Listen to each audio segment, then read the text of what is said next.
Magandang araw po. Narito na po ang magiging lagay ng panahon ngayong araw ng Huwebes, February 8, 2024.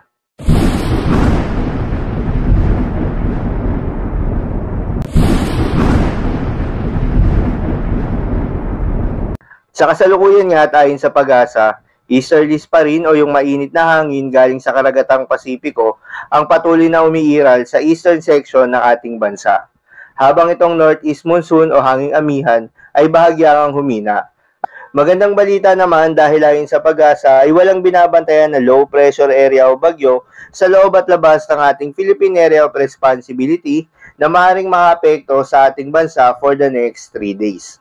At para naman sa lagay ng panahon dito sa Luzon ngayong araw ng Huwebes, inaasahan na sa Batanes pa rin at dito lamang mararanasan yung epekto nitong northeast monsoon o hanging amihan kung saan partly cloudy to cloudy skies na may mga tsansa ng mga mahihinang pag-ulan.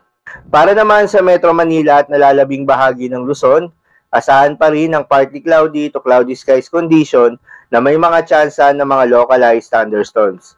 Kaya naman, posible ang mga pagbaha o pagguho ng lupa during severe thunderstorms. Para naman sa lagay ng panahon sa Visayas at Mindanao, asahan sa May Caraga at Davao Region na lamang yung epekto ng easterlies. Kaya posible yung mga pag-ulan na may mga kasamang pagkidlat at pagkulog. Sa bahagi naman ng Visayas at nalalabing bahagi ng Mindanao, asahan ng partly cloudy to cloudy skies na may mga kasamang localized thunderstorms.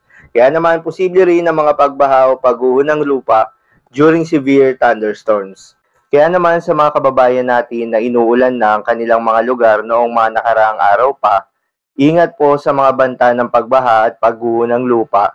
Ugaliin rin na magdala palagi ng payong o anumang pananggalang sa ulan kung kayo po ay lalabas ng inyong mga tahanan.